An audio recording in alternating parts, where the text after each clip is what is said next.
네, 안녕하십니까. NWN 내외방송 뉴스 시작합니다. 오늘의 주요 뉴스입니다.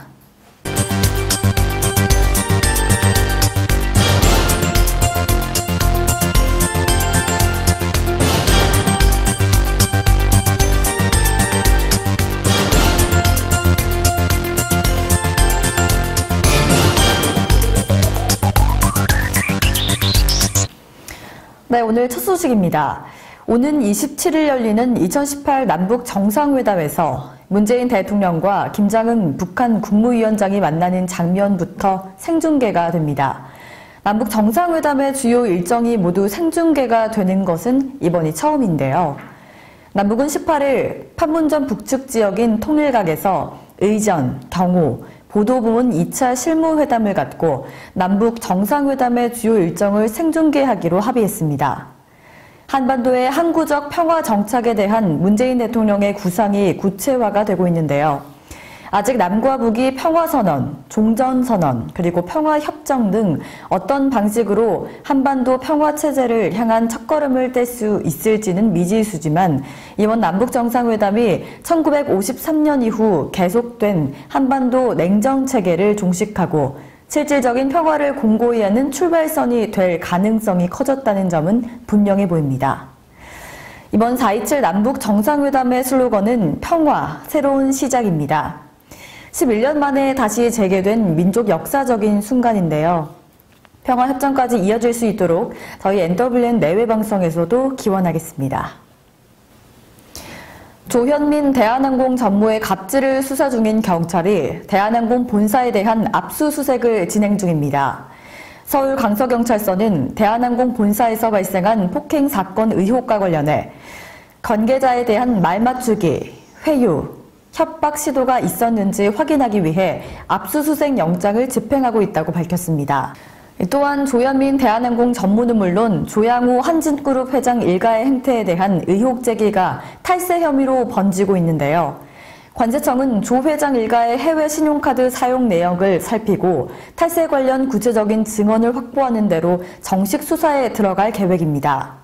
대한항공 관계자의 말을 종합하면 조 회장의 부인인 이명희 이루재단 이사장이나 조현민 전무 등이 국외에서 고가 제품을 구입한 뒤 세관을 거치지 않고 관세도 내지 않은 채 국내로 밀반입했다는 의혹이 제기되고 있는데요.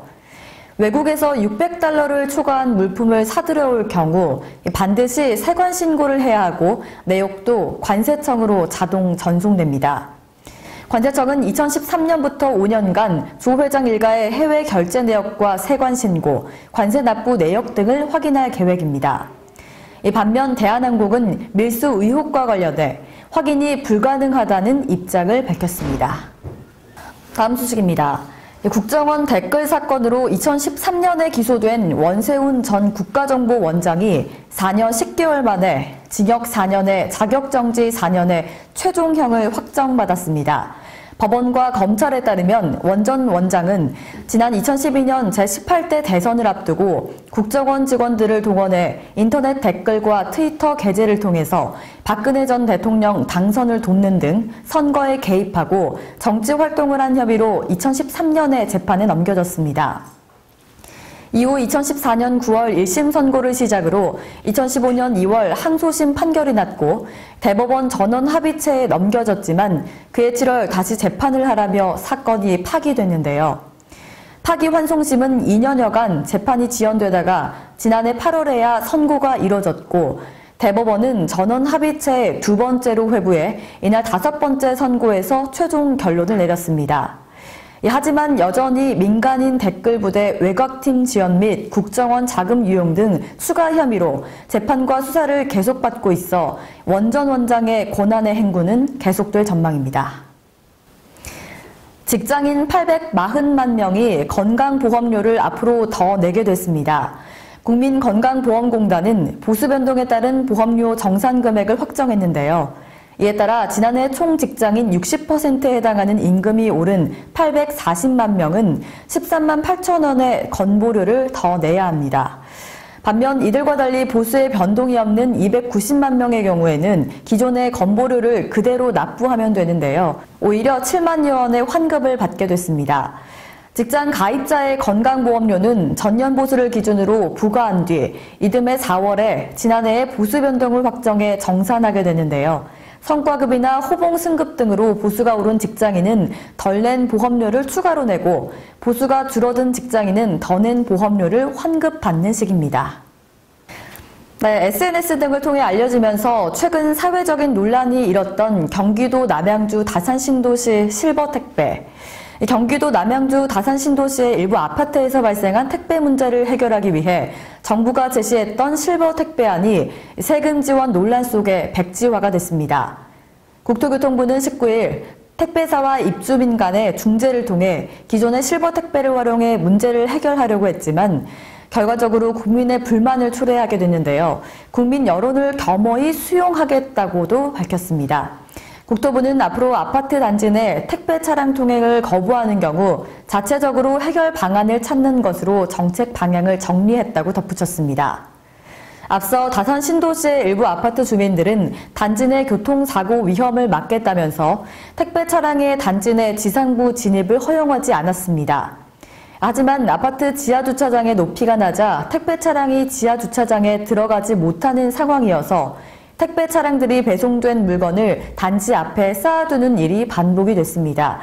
하지만 실버택배는 비용의 절반을 정부와 지방자치단체가 부담하고 있어서 다산 신도시 택배 문제 해결에 왜 국민의 세금을 써야 하느냐는 비판이 일어났고 결국은 논란 속에 백지화가 됐습니다.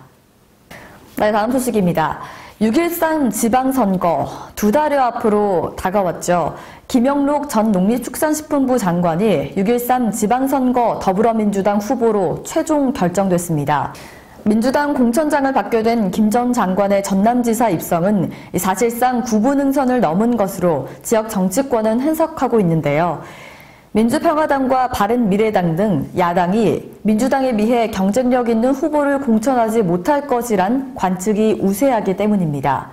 민주당 공천관리위원회는 19일 전남지사 결선 투표 결과 김영록 전 장관이 61.92%로 장만채 전 전남도 교육감을 누르고 후보로 확정됐다고 밝혔습니다. 이로써 김 전 장관은 민주당 후보로 제7대 지방선거 전남지사에 도전하게 됐습니다. 제주 열기구 착륙 중 충돌 사고로 인해서 조종사 1명이 숨지는 사고가 발생했습니다. 지난 12일 오전 8시 11분쯤 제주 서귀포시 남원읍 신흥리 물령아리 오름 북쪽에서 13명이 탄 열기구가 착륙 중 나무와 충돌하는 사고가 발생했습니다. 이 사고로 조종사 55살 김 씨가 머리를 크게 다쳐 병원으로 옮겨졌으나 안타깝게 사망했습니다. 탑승객 12명도 모두 다쳐서 제주시와 서귀포시 병원으로 옮겨져서 치료를 받고 있는데요.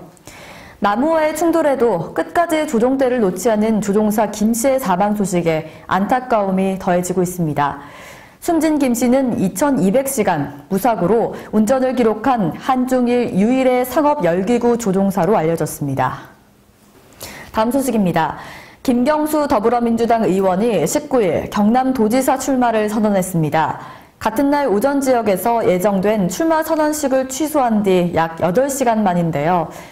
그는 이날 오후 4시 30분 국회에서 기자회견을 열고 오늘 경남도지사 선거에 출마를 선언하면서 정쟁 중단을 위한 신속한 수사를 촉구하고 필요하다면 특검을 포함한 어떤 조사에도 당당히 응하겠다고 밝혔습니다. 김 의원은 오늘 예정된 출마 선언을 취소해 많은 분들에게 혼선을 드린 점은 송구하다며 그러나 경남을 지금 같은 정쟁의 바다에 빠뜨린 채로 혼자 선거에 출마하겠다고 나서는 건 경남 도민에 대한 도리가 아니었다고 생각했다고 말했습니다. 그러면서 신속한 수사를 통해 정쟁을 매듭짓고 이제 위기에 빠진 경남을 살리기 위해 힘을 모아야 할 때라며 저는 이 시간부터 당당히 선거에 임하겠다고도 강조했습니다. 네, 다음 소식입니다. 도널드 트럼프 미국 대통령은 19일 조만간 열리는 북미 정상회담과 관련해 좋은 일이 일어날 것이라고 말했습니다. 트럼프 대통령은 이날 자신의 트위터에 플로리다주 마라라고에서 아베 신조 일부 총리와 대단한 정상회담을 가졌다라며 아베 총리는 막 플로리다를 출발했다고 밝혔습니다. 일본 정부는 북미 정상회담이 성공리에 끝나면 북한과의 대화에 본격적으로 나서는 방안을 검토하고 있다고 요미우리 신문도 보도했습니다. 요미우리는 북한의 일본인 납치 문제는 아베 신조 총리와 김정은 북한 국무위원장 간 정상회담에서 해결할 수밖에 없는 문제라며 이같이 전했습니다. 트럼프 대통령이 미일 정상회담을 바탕으로 북한 문제에서 구체적인 성과를 거두겠다는 의지를 나타낸 것으로 보여집니다. 미국 뉴욕에서 텍사스주 댈러스로 향하던 미 사우스웨스트 항공 여객기가 엔진 고장으로 필라델피아에 불시착했다고 ABC 뉴스 등 미 언론이 전했습니다. 승객 143명과 승무원 5명을 태운 사우스웨스트 항공 1380편 737 여객기는 뉴욕 라가디아 공항에서 출발해 댈러스 러브필트 공항으로 향하던 중이었는데요. 이 비행기는 왼쪽 날개 엔진이 부서지면서 파편이 튀어 기체 창문이 깨졌고 기내 기압 강화로 비상 산소 마스크가 떨어지고 한 여성 승객이 밖으로 빨려 나갈 뻔한 아찔한 상황을 맞았다고 탑승객들이 증언했습니다. 150여 명을 태운 비행기의 엔진 사고가 크게 났지만 큰 인명피해가 없었던 것은 사고기의 조종사의 공이 크다고 승객들은 입을 모았는데요. 특히 테미조 슐츠 여기장이 주목을 받고 있습니다. 훈련 과정처럼 준비된 것처럼 아주 완벽하게 안전 착륙을 했다고 훈련이 잘 된 조종사 덕에 목숨을 건졌다라며 승객들은 전했습니다. 네, 오늘은 황수연 가수의 잊을 수 없어요 들으시면서 뉴스를 마치겠습니다. 시청해주신 여러분 고맙습니다.